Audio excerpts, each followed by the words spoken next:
श्रोताओं, मैं मुकेश गंभीर, डायरेक्टर रेडियो गूज, आज अपने बहुत से मेहमानों के साथ आपके सम्मुख प्रस्तुत हूँ। साथियों, मैं आपसे एक बात ये साझा करना चाहता हूँ कि आज के इस दौर में जहाँ वुमेन एम्पावरमेंट की बात बहुत ढंग से की जाती है, हम आज आपसे साक्षात्कार करवाते हैं एक ऐसी महिला से जो अपने आप में एम्पावर्ड भी हैं और अपनी मल्टी फेसेट पर्सनैलिटी की मलिका होने के साथ साथ बहुत से गुणों को रखते हुए वो समाज की सेवा भी करती हैं। साथियों, हमारे बीच आज शिखा सेतिया हैं।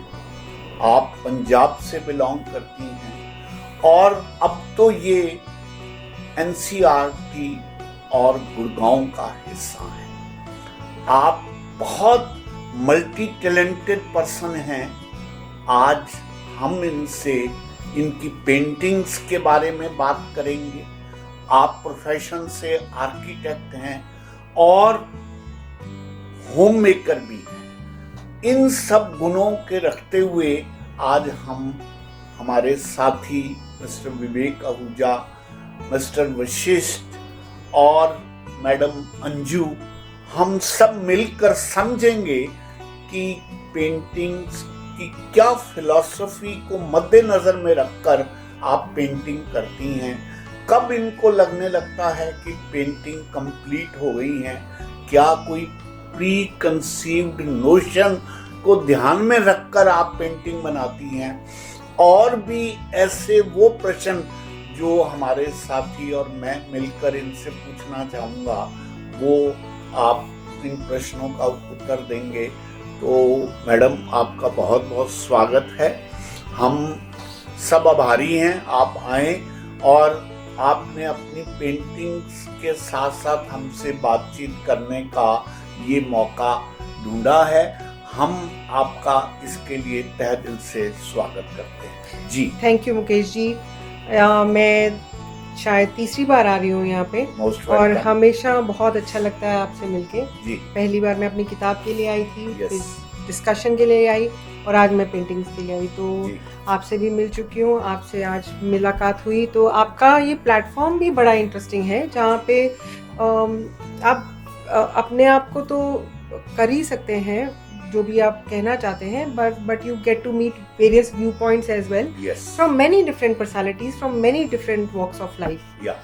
So it's my pleasure to be here. Yes, yes. तो हम आपसे सीधा सीधा ये जानना चाहेंगे कि ये पेंटिंग्स आप कब से कर रही हैं और क्या इसकी कोई फॉर्मल आपने ट्रेनिंग ली है या स्वतः ही आप ये सब कुछ सीख के आपने कैनवस पे ये सब कुछ पेंट करना शुरू कर दिया? सर, ऐसे तो जो मुझे याद है, स्कूल में एक बार मेरे हाउस से किसी ने पेंटिंग कंपटीशन में पार्टिसिपेट नहीं किया, so I gave my name and I came second. So this was it. फिर कॉलेज ऑफ, जब हम आर्किटेक्चर कॉलेज में होते हैं तो हमारा सब्जेक्ट भी होता है पेंटिंग। तो बड़े सुंदर तरीके से हमको कुछ कलर वॉश सिखाए गए। ऐसे प्रोफेशनली मैं पेंटिंग करने लगी लगभग 4 साल पहले। तो त्रिवेणी कला केंद्र गई कुछ टाइम के लिए और फिर कोविड ने हिट कर दिया। तब घर में आराम से बैठ के बहुत पेंटिंग बनाया। और एक पेंटिंग किया तो किसी दोस्त को दिखाया तो उन्होंने बोला कि बड़ा अच्छा लग रहा है।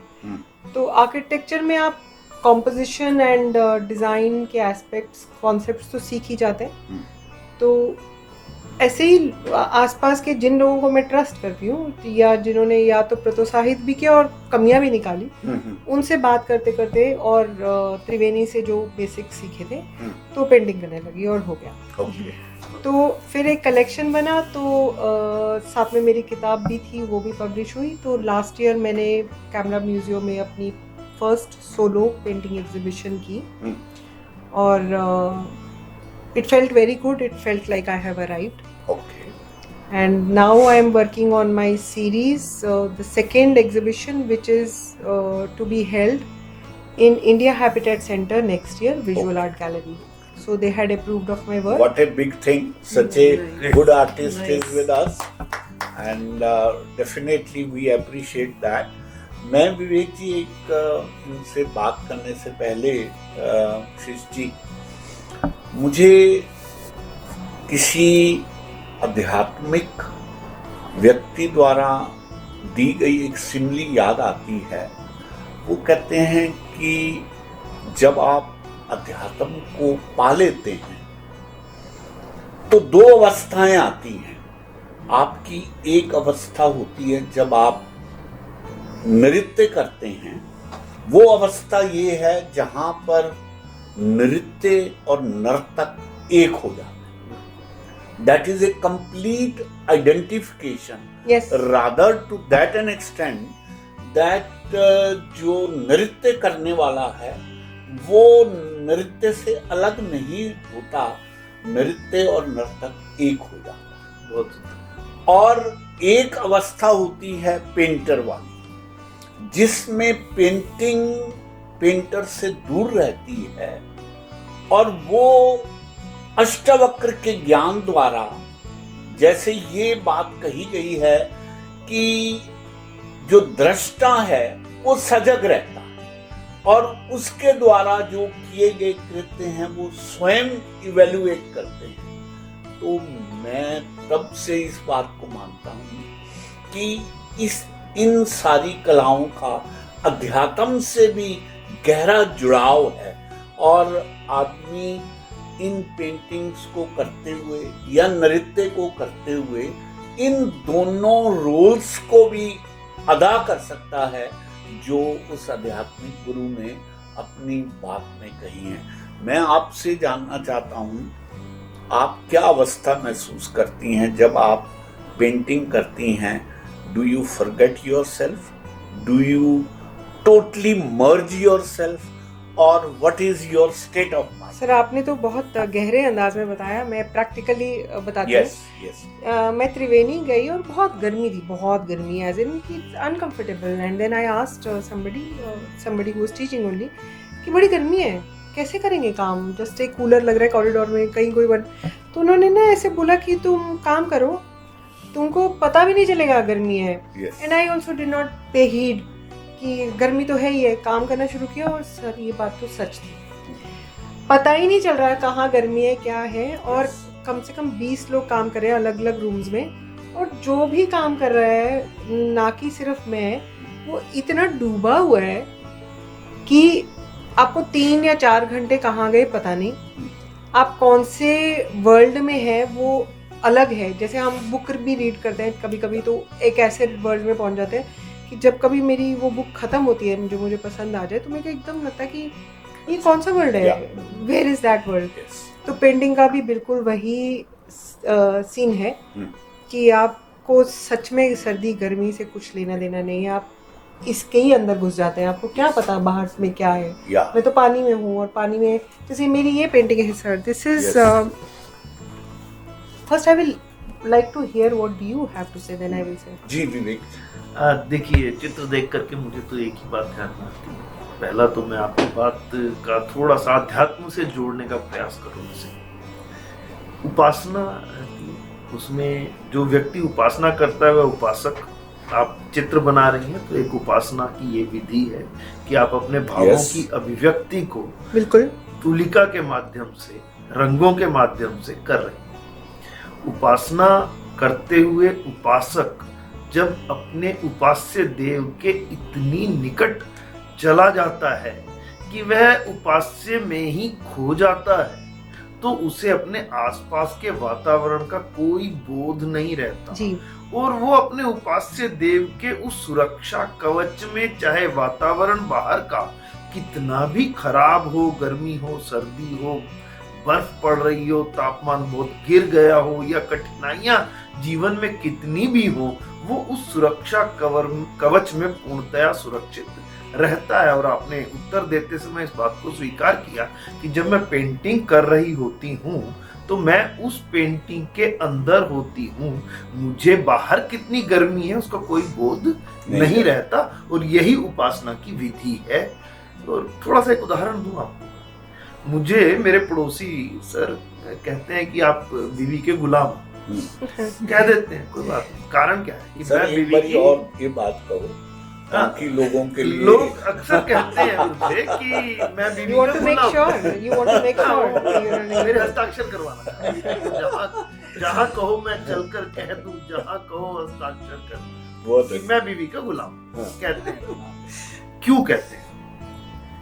इसलिए कि मैं अक्सर बीवी की बात को मान लेता हूँ, और जब मैं बीवी की बात को मानता हूँ तो मेरी बात को बीवी मान लेती है। यस तो हम दोनों अपनी गृहस्थी के अंदर बहुत मस्त रहते हैं, प्रसन्न Yes. रहते हैं। थोड़ा सा इसको चित्रकला के साथ जोड़ता हूँ, उपासना के साथ जोड़ता हूँ।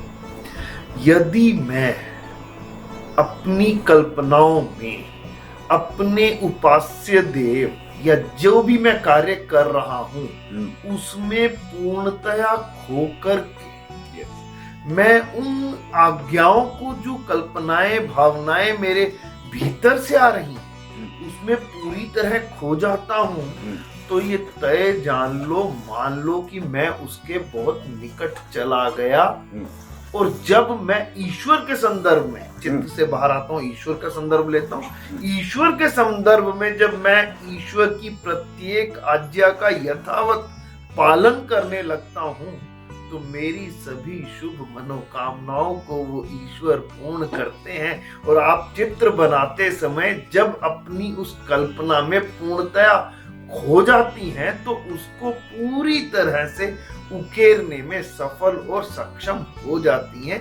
यही मुझे लगता है कि आपने इस चित्र में How किया। beautiful. So it's Yes. about passion and devotion. Yes yes ji Vishesh ji, your good comments.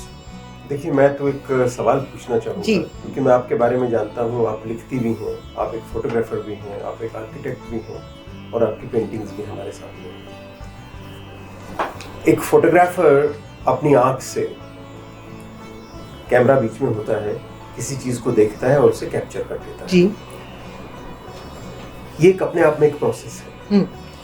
जब आप पेंटिंग बनाती हैं तो आप पेंटिंग और फोटोग्राफी को किस तरीके से अलग करके या मर्ज करके देखती हैं, क्योंकि ये भी अपने आप में एक स्वतंत्र कला बन जाती है। यस आप लिखती भी हैं, तो कहीं ऐसा तो नहीं कि जब आप कैमरा से फ़ोटो लेती हैं तो आपको लगता है कि उसे कोई आसानी से पढ़ नहीं पाएगा, डिकोड कर पाएगा, नहीं कर पाएगा, क्योंकि उसमें बहुत सारे ऑब्जेक्ट्स होते हैं। जब आप पेंट करते हैं तो आप अपनी मर्जी के ऑब्जेक्ट रखते हैं। आप अगर यहीं फोटोग्राफ लेती तो जो ये बोट दिखाई दे रहा है, ये बोट भी होता और बहुत चीज़ें भी होती, लेकिन यहाँ आपकी अपनी इमेजिनेशन भी इसके साथ जुड़ रही है। तो आप फोटोग्राफी को, पेंटिंग को किस तरीके से देखती हैं, किस तरीके से हैंडल करती हैं दोनों चीज़ों? सर, जो फोटोग्राफी है और पेंटिंग है, फोटोग्राफी इज रिलेटिवली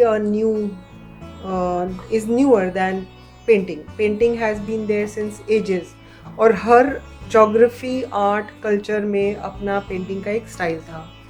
तो फोटोग्राफी कितना 200 साल या 300-400 साल पहले ही आया है। तो मैं फोटोग्राफी ही थी, बाद में पेंट करना शुरू किया। तो मुझे पेंटिंग पर्सनली मुझे मच डीपर लगा। And I am not a technical photographer, I click from the heart. मुझे कहानी दिखती है और मैं खींचती हूँ फोटोज़। तो जैसे अभी आपने बोला कि आपको बोट दिखती है, अब ये दिखती, इस पेंटिंग में what I as an artist से is reflections are sometimes more beautiful than the reality. अगर मैं देखती तो ये मुझे बोट कलरफुल दिखती, इसी में लाइट एंड शैडो दिखता है, इसी में इंटरप्ले दिखता है, जबकि मैंने इसको बहुत फेज्ड आउट ग्रे और सिर्फ सिग्निफाई करने के लिए कि ये बोट है और थैच्ड है, और but my trees, my water, my reflection are all colorful. They show that how it should have been. So इसको philosophical level में ऐसे भी देख सकते हैं, और दूसरे अंदाज में as an artist I would say कि एयर तो हमने हमारी पॉपुलेशन, ये सब को तो हमने बहुत पॉल्यूट कर ही दिया है। सो वाटर मेरे को लगता है एक अभी वो एलिमेंट है जिसको हमने उतने हद तक ख़राब नहीं किया। सो हमको ये रिफ्लेक्शन देखना है, हमको इसी का ही मिरर इमेज नहीं देखना है। So may be we can come back to this rather than this. So this is like a wake up call के लिए तो बहुत देर हो चुकी है, but then somebody who still mesmerized by water. यानी फोटोग्राफ अगर होता तो, और अगर फोटोग्राफ होता तो this would have been different. हाँ, Yes. ये रिफ्लेक्शन इतना ब्रिलियंट नहीं होता। Yes, in this case yes, but then जो आपने क्वेश्चन पूछा उसके लिए मैं ये बोलना चाहूँगी कि एज अ पेंटर निकलना तो आपके अंदर जो है, जो आप महसूस कर रहे हैं वो आपकी पेंटिंग में आएगा। तो इसीलिए कभी कभी हम बहुत डार्क पेंटिंग्स भी देखते हैं। And art is really really important, it is as important as pen. जो फोटोग्राफी है उसमें कितने वॉर फोटोग्राफर्स हुए सर, जिन्होंने हमको न्यूज़ चाहे जो भी हो, लेकिन उन्होंने हमको एक पिक्चर ला के दिखाया कि एक्चुअली ये हो रहा है and it couldn't be wrong. तो फोटोग्राफी की वैसी इंपॉर्टेंस है। और पेंटिंग में आप जो अंदर फीलिंग भाव महसूस कर रहे हैं, कैमरा का मेरे हिसाब से एक थोड़ा लिमिटेशन है, जबकि पेंटिंग में आप उसको एज इट इज़, और आप एक चीज़ महसूस नहीं करते। It's nothing exist in sets, as I say there is interplay of so many things, a confusion also, plethora of so many emotions sometimes, and कभी कभी उसमें होता है कि एक सब्जेक्ट एज एक कॉन्सेप्ट आपको एक ओवरऑल फीलिंग जो है वो निकाल के लाता है, तो वो पेंटिंग वो फीलिंग निकाल के ला पाता है। मैं इसमें एक कहानी, बस वो जो कहानी है मेरे हिसाब से, वो कहानी हम बहुत इलेबोरेट भी कर सकते हैं पेंटिंग में, जैसे पेंटिंग आपसे बात करने लगती है। इसमें दो ही वाक्यों में मैं इस बात को कहूँगा कि फोटोग्राफी और पेंटिंग में कैसा अंतर आपकी बातों से मुझे लगा। फोटोग्राफी कहीं ना कहीं यथार्थ का चित्रण है, और पेंटिंग उसकी भावाभिव्यक्ति है जी। और फोटोग्राफी में तो एक बाह्य चक्षु है, ये पेंटर और का पर्सपेक्टिव पेंट है। में हमारे अंतः चक्षु है। मैं अपने मन की गहराइयों में किसी चीज को कैसा देखता हूँ, वो मेरी पेंटिंग है। मुझे बाहर की आंखों से कोई चीज कैसी दिखाई दे रही है, मैं उसी ढंग से बाकी सभी को दिखाना चाहता हूँ, वो फोटोग्राफी है। तो दोनों में एक अंतर तो है। यथार्थ कठोर है, कल्पनाएं फिर भी उसमें ममत्व है, भावना है, और उसमें तो एक संवेदनशीलता है, वो शायद फोटोग्राफी में नहीं आ पाती है जो पेंट में। Sir I am very very fond of many photographers जिनको मैंने पढ़ा, देखा, सीखा, या तो मुझे लेकिन जो मैंने खुद महसूस किया वो ये है कि फोटोग्राफी में आप कम वक्त बिताते हैं, और उसके बाद I am not talking of post processing और एवरीथिंग, बट आप गए, आपको कुछ दिखा, आपने कुछ महसूस किया और आपने खींचा। Painting sometimes takes months, so you more involved. आप सो रहे हैं, जाग रहे हैं। मेरे रूम में पेंटिंग लग जाती है क्योंकि मैं घर में पेंट करती हूँ, तो मेरे रूम में, स्टूडियो घर में ही है, बेडरूम में लग जाती है, तो उसको आते जाते दिखती है इतना ज़्यादा कि उससे एक कनेक्शन बन जाता है, कि उससे बात होती रहती है, और फिर आपको पता है कि सुबह उठ के इसमें ये करना है, या आप बैठे हो तो उसी को गेज कर रहे हो। तो वो एक रिलेशनशिप बहुत डिफरेंट है, it's a much deeper relationship. जी मैडम विवेक, आप बताएं। हाँ, एक इसी संदर्भ में मैं एक बात जोड़ना चाहूंगी। मैं संगीत से जुड़ी हुई हूँ जी। तो भजन गाते हुए या कोई भी संगीत करते हुए इंस्ट्रूमेंट यूज करते हैं, अलग अलग तरह के, हारमोनियम है, गिटार है, कीबोर्ड है और तानपुरा है जैसे। लेकिन जो ह्यूमन वॉइस को जो कंपैटिबल है बहुत ज्यादा, जिसे मैं भी प्रेफर करती हूँ, जो मेरे भी दिल के नजदीक है, वो हारमोनियम है। क्योंकि वही है कि मैं अपनी भावनाएं उसमें ज्यादा अच्छे से व्यक्त कर पाती हूँ, और वो सब एक आर्टिफिशियल सा लगता है। एज अ बेस भी वही सिखाते हैं, बेस भी वही है, तो गिटार है या कीबोर्ड है, वो सब आर्टिफिशियल वॉइस लगती हैं मुझे, वो अपनी वॉइस से कंपैटिबल नहीं लगती हैं। तो इसी तरह से मुझे, जहाँ तक मैं समझ पा रही हूँ, कि फोटोग्राफी और पेंटिंग में वही डिफरेंस है जो एक हारमोनियम और कीबोर्ड में है या गिटार में है। एक्चुअली फोटोग्राफी मशीन कंट्रोल है। आप जितना भी अच्छा कैमरा इस्तेमाल सर आप सब बोल रहे हैं तो मुझे थोड़ा डर लग रहा है, क्योंकि मेरे इतने सारे फोटोग्राफर फ्रेंड्स हैं और जिनका काम मुझे बहुत पसंद है। Personally I think this is a very deeper relationship. ऐसा नहीं है कि उनका इम्पोर्टेंस नहीं है। जैसे कीबोर्ड में हम अलग अलग तरह के म्यूजिक बजा सकते हैं, डिफरेंट, वो म्यूजिक हम हारमोनियम में नहीं उतना अच्छा सा जी, कर जी। सकते, हर एक का अपना एक इम्पोर्टेंस है, Yes. लेकिन जो एक दिल के नजदीक होता है, हाँ, these are different mediums, like I write also. तो कभी आपका भाव आता है और आप वो पेंटिंग में कितना वक्त लग जाएगा, तो आप पेन उठाते हैं और वो पोएम लिख देते हैं, तो उसको बस निकलना है, तो वो एक पोएट्री के हिसाब से निकल जाता है. So these are various mediums, yes, what you experience, Yes. observe and assimilate Yeah. comes out in Vivek any ji, form. बहुत किस्म के अलग अलग ऑब्जर्वेशंस हम सब ने सुने. मैं एक और उदाहरण से सारी बात को समअप करने का प्रयास करता हूँ. मैंने सुना है कि एक ज़माने में रशिया में एक बहुत सफल नर्तक हुआ है, लोटवंस्की उसका नाम था. उसको ये न्योता मिला कि हम वर्ल्ड वाइड टीवी पे एक शो करना चाहते हैं जिसमें आपका नृत्य रहेगा. लोटवंस्की अपनी उस प्रेमिका के पास, जो अब उसकी वाइफ बन चुकी थी, उसके पास गया कि मैं नृत्य तो करूंगा, मुझे बहुत बड़ा इनविटेशन मिला है, लेकिन तब करूंगा जब तुम मेरे सामने स्टेज पे बैठोगे. उसने कहा इससे बड़ा सौभाग्य और क्या होगा. नृत्य शुरू हुआ. एज एक्सपेक्टेड पूरे विश्व भर में तालियों से गूंज हुई. लेकिन इससे पहले कि लोटवंस्की अपना नृत्य खत्म कर पाता, उसने देखा कि उसकी जो पत्नी बैठी थी सामने, वो रोते रोते वहां से भाग के नीचे चली गई. थोड़ी देर बाद वो भी घर पहुंचा. उसने कहा कि भगवान, आज के दिन तुम रो रही हो. तो उसकी पत्नी ने कहा, मैं तुम्हारे लिए रो रही हूं.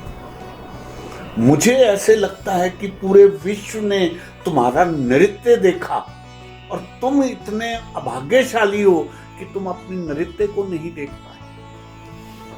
तो उसने जो बात कही वो समझाने की बात है. उसने कहा कि भगवान, तुझे क्या लगता है कि जब मैं नृत्य कर रहा था तो सिर्फ मैं नृत्य ही कर रहा था?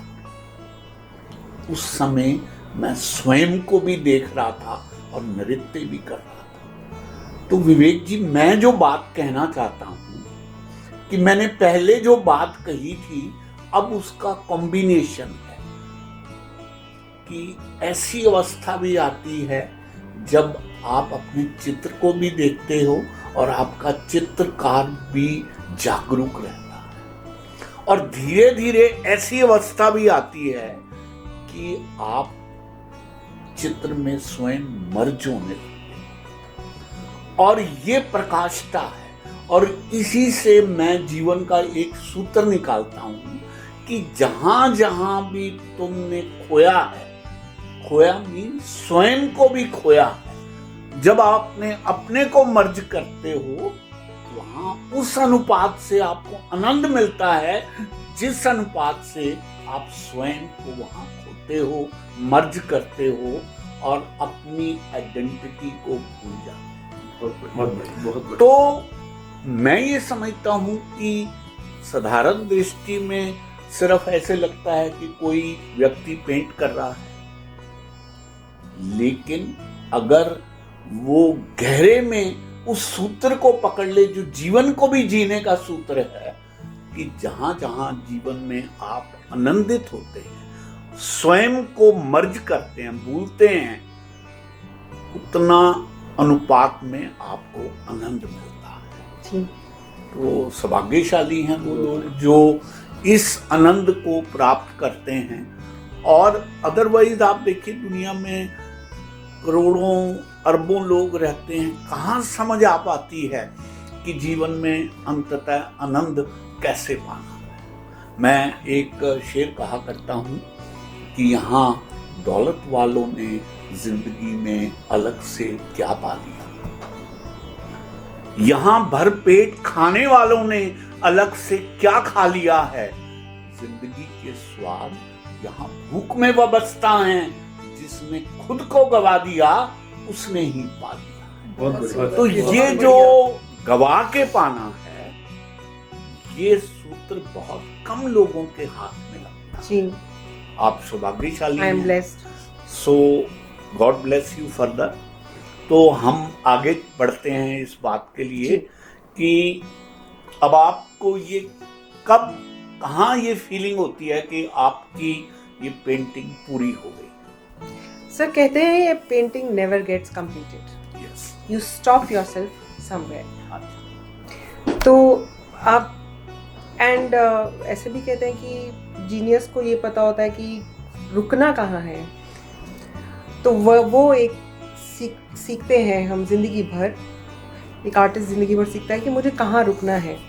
This is one last trick and I am done, या मुझे और इसमें अगर आप देखते जाएंगे और आपका दिमाग चलते रहता है कि ये भी बनाना है वो भी बनाना है, तो एक जैसे आप बात कर रहे हैं और आपको पता है अब मुझे रुकना है, तो ऐसे ही आप पेंट कर रहे हैं तो एक जगह आप रुकते हैं। Your gut feelings tell you. Yes, if you listen to yourself then you know that you should stop now, या so you just stop.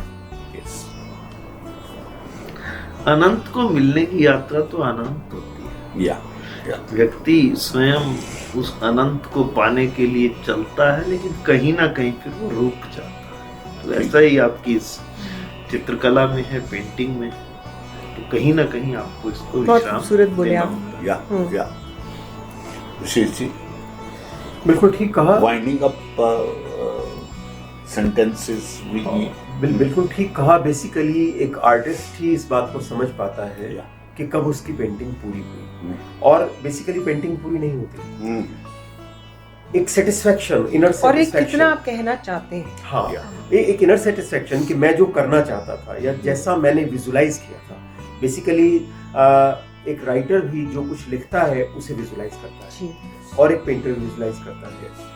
Photography में क्या होता है, फोटोग्राफी में आपको विजुलाइज नहीं करना होता, आपकी आंख जो विजुअल अवेलेबल है उसकी एक स्लाइस को कैप्चर करता है। तो यहाँ आप इस बात को समझ जाते हैं कि अब ये पेंटिंग जो मैंने सोचा था, जैसे मैंने चाहा था, वहां पहुंच गई है, तो पेंटिंग समाप्त हो जाती है। वैसे तो इन्होंने कहा कोई एंड नहीं है इस पेंटिंग का, ये पेंटिंग कितनी बड़ी हो सकती है। जैसे आप फोटोग्राफी के बाद अब जब आप फिल्म बनाते हैं तो उसमें आप कितना बड़ा कैनवास आपका हो सकता है, तो इसी तरीके से पेंटिंग में भी है। और मुझे खुशी होती है इन पेंटिंग्स को देख के। हमने उस पेंटिंग पे ज़्यादा बात की है, इसके पीछे जो एक छोटी पेंटिंग लगी है, मेरा ख्याल है ये इससे ज़्यादा महत्वपूर्ण और खूबसूरत है, क्योंकि इसमें बादल, समुद्र और पीछे का जो एरिया है वो जितनी खूबसूरती से मर्ज हुआ है, उसको देखने के लिए एक बार की आप चाहिए। मुझे बड़ा मजा आया सुन के कि आप कह रहे हैं कि ये ज्यादा खूबसूरत है। This is what, well it is very subjective, but ये बात मैं करना भी चाहती थी कि आप पेंटिंग को कैसे देखें। कभी किसी ने ये सवाल भी पूछा था, तो उसका जवाब ये है कि आप पेंटिंग को कैसे देखें नहीं, बस उसके सामने खड़े हो जाइए और वेट करिए, पेंटिंग आपसे बात करने लगेगी। पेंटिंग आपके अंदर चली तो जैसे अभी आपने बोला कि इसमें बादल हैं, पानी है, तो पेंटिंग ने आपसे बात की। नेचुरली वो अपने आप में, अगर देखिए ये दोनों पेंटिंग्स हैं, और अगर कोई पारखी इनको खरीदने के लिए आए तो वो आदमी इस छोटी पेंटिंग की ज्यादा वैल्यू लगाएगा, उसकी कम है। सर ने वैल्यू भी लगा दिया। एक और पेंटिंग है आपकी फोटो में। अच्छा, अब वो एक तो एब्स्ट्रैक्शन। सर मैं क्योंकि आर्किटेक्ट हूँ, तो शायद once an architect always an architect, तो ये एब्स्ट्रैक्ट है, ये मेरे इमेजिनेशन में फिलॉसफी है। एक मेरी सीरीज है which is inspired by famous buildings in the world. इसको मैं बोलती हूँ submerged dream. So it is the form is taken from a structure and then from what you see from within. तो जब मेरी पिछली एग्जीबिशन थी तब ये थी वो आर्किटेक्चर सीरीज। तो एक भाई और बहन आए थे, तो बहन बाकी सब देखने लगी, बहन बड़ी थी, तो वो बच्चा ही बोलूँगी शायद मैं, वो 18-20 साल का था। तो वो बहुत ज़्यादा खुश था। वो एक तरह की खुशी होती है जो आपको कुछ आर्ट से या कुछ एक्साइटमेंट से या एक्सपीरियंस से, आई शुड से एक्सपीरियंस आ रहा है। तो that child's eyes were alight and he was very very happy. So he said मेरी पहली एग्जीबिशन है जो मैं कभी देखने आया हूँ. So that is why I'm very happy. So I asked him what. So he started discussing about this painting. He said, madam मुझे बहुत ब्यूटीफुल लगा. ऐसे लगा कि एक वाटर में सिटी उग रही है और पेड़ है और पत्ते हैं, झड़ भी गए हैं लेकिन ऊपर जा रहा है, बहुत खूबसूरत कुछ निकलता जाएगा ऊपर. सबसे बड़ी बात ये है कि वो लगभग वैसे दिखाई दे रहा है जैसे आपके कार के साइड मिरर में किसी ने ये भी बोला था जी. दिखाई देती है. जी. और इसमें जो लैपटॉप रखा है नीचे, जिस लैपटॉप के ऊपर शायद ये है, मतलब अगर नीचे वो कीबोर्ड है और ऊपर का देखिए ना, लैपटॉप में दिखाई दे रहा है जी. तो चूंकि इसके पास कलर्स हैं, दूसरे को आपने उसके कलर्स आपने ले लिए, एब्जॉर्ब कर लिए, तो इसकी इम्पोर्टेंस ज्यादा होगी जी. और फिर आदमी इसके अंदर जब एक बार प्रवेश कर जाता है तो फिर वो ब्लैक एंड व्हाइट को देखता ही नहीं, फिर उस कलर में ही जाके घूमता है. उन पेड़ों के बीच में वो स्नो है, वो जो स्काई है, फिर वो एक बार जब एंटर कर जाता है तो फिर उसे पता ही नहीं लगता वो कहाँ चला गया. सर मेरी एग्जीबिशन मार्च में है 14 to 19. आपको तो हर रोज ही वहाँ रहना है. तो फिर वो बहन आई, तो बहन आके बोली कि मुझे ये बहुत डिप्रेसिव पेंटिंग लगी. उसने मुझे एग्जैक्टली नहीं याद, पर उसने बोला कि कुछ ताना बाना है of problems and these are your problems, you are trying to get out of it. और उसकी आंखों में वैसी खुशी और ऐसा कि मैंने कुछ नया भावुक हुआ हूँ वैसा नहीं था. आज आपने कुछ बोला तो मैं एज एन आर्टिस्ट मुझे भी बहुत खूबसूरत लगता है कि different people, she smiling and आप सीरियसली बात करें, गहरी बात करें, शी इज जस्ट हैप्पी. तो मुझे एज एन आर्टिस्ट बड़े मजा आता है. ऐसा हर आर्ट के साथ होता है. एक कविता एक व्यक्ति पढ़ के कहीं पहुंचता है, दूसरा व्यक्ति उसी कविता में और कुछ होता है जी. हर आदमी अपने मन की भावनाएं, बेसिकली मैं जो कुछ कह रहा हूँ वो मेरे दिमाग में, हाँ जी, मैं जहाँ जा सकता हूँ, एक प्री सेटल्ड समथिंग है मेरे दिमाग में, मैं क्या देख सकता हूँ, क्या देखना चाहता हूँ, क्या करना चाहता हूँ, मैं वहाँ एंटर कर रहा हूँ. दूसरा व्यक्ति दूसरी जगह एंटर करेगा, तीसरा. मुझे बहुत खुशी हुई आपसे सुन के. चलिए, हमने बहुत शानदार बढ़िया बातचीत की. तो साथियों, ये थी आज की मॉडर्न पेंटिंग्स पे हमारी एक छोटी सी गोष्ठी. मैं ये चाहूँगा कि जो भी लोग हमारी इस वार्ता को सुन रहे हैं वो भी अगर चाहते हैं इस तरह की गोष्ठियों में हिस्सेदारी करना, या उनके पास ऐसी कोई कला है, उनको भी हम न्योता देते हैं कि वो आएं, अपनी कला का प्रदर्शन करें और जो हमारा वर्थ है उसके हिसाब से हम उसको अप्रिशिएट करेंगे. इन्हीं शब्दों के साथ हम आज अपने देखने और सुनने वालों से इजाज़त लेते हैं और फिर किसी आने वाले समय में और बातचीत करेंगे. बहुत बहुत धन्यवाद. Thank you so much.